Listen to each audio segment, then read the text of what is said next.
కడప జిల్లా పులివెందులలో ఉన్న uranium corporation tiling fund సమీప గ్రామాలకు శాపంగా మారింది. ప్రజలకు పశువులకు వ్యాధులు వస్తున్నా పట్టించుకోవడం లేదని అధికారులను నిలదీస్తున్నారు స్థానికులు.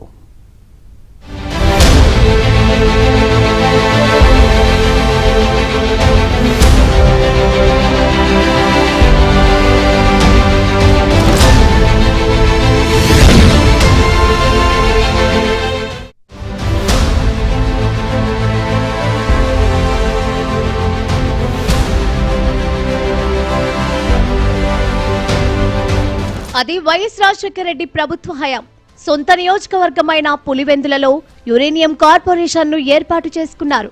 అప్పటి నుంచి యురేనియం వ్యర్థ పదార్థాలు నిల్వ ఉంచే టైలింగ్ ఫౌండ్ల వల్ల 10 గ్రామాలకు పైగా ప్రజలు నష్టపోయారు. సమీప గ్రామాల ప్రజలకు పశువులకు తరచూ అంటువ్యాధులు రావడమే కాకుండా పచ్చని పంట పొలాలు కూడా తీవ్రంగా దెబ్బతిన్నాయి.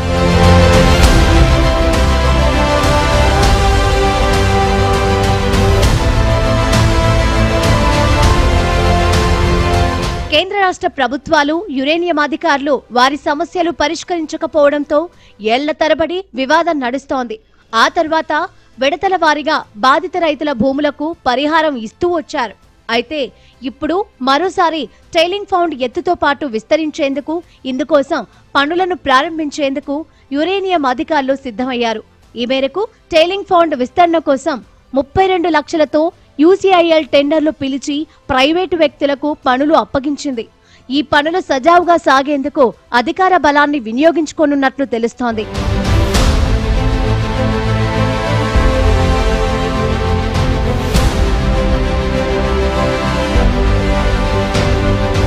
ఇప్పటికే 2 సార్లు టైలింగ్ ఫౌండ్ విస్తరణ పనులు చేపట్టగా మబ్బుచింతలపల్లె గ్రామాల ప్రజలు అడ్డుకున్నారు. మళ్లీ ప్రజల నుంచి ప్రతిఘటన ఎదురైనా సరే ముందుకు సాగేందుకు యూసీఐఎల్ అన్ని అస్త్రాలను ప్రయోగిస్తోంది.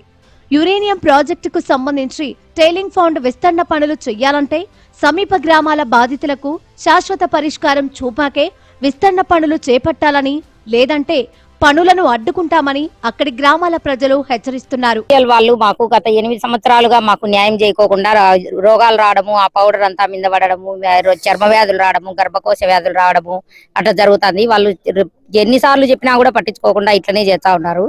ఎన్నిసార్లు వచ్చి కొలతలు వేసుకోవడము, ఊరికి కండ్ల నీళ్లు దురిచేదానికి కొలతలు వేస్తారు, అంతే మళ్ళీ పక్కన పడేస్తారు. మళ్ళీ పట్టించుకోవడం లేదు. డబ్బులతో చాలా ఇదాలుగా మేము దెబ్బతింటున్నాము. మేము కట్టనైతే పెంచనీము, ఎన్నాళ్ళన్నా కానీ మేము కట్టను పెంచనీము. మాకు న్యాయం చేసేంత వరకు మేము ఎవరిని కూడా దగ్గరికి దడ్డాపలు కూడా రానిము. ఈ రోజుల నుంచి కూడా ఎన్నాళ్ళ నుంచి అడుగుతానే కూడా వాళ్ళు ఏం పట్టించుకోలేదు. ఇప్పుడు మాకు అందరికి పిల్లలకు పెద్దలకు అందరికి వ్యాధులు ఎక్కువ అయిపోయినాయి. మేము దాని వల్ల పోరాడి అడుగుతున్నాం అంతవరకే. అది పలకోకుంటే ఎవరైనా గానీ, అధికారులు గానీ ఎవరైనా గానీ మా మీద దయ తలిసి మమ్మల్ని ఖచ్చితంగా మమ్మల్ని చూడాలని మేము కోరుకుంటాం. జిల్లాలో మా భూములు అట్లా భూములు లేవు. చెనిక్కాయలు అట్లా పండే భూములు, అట్లా భూములు ఇప్పుడు పంటలు పెడితే ఏళ్ళని కుళ్ళిపోయి నాశనం అయిపోద్ది. దీనివల్ల ఏంది మా పంటలు రావడం లే, అన్ని సీకి చెట్లు కొండ అయిపోయింది, చేనులని కొండలు.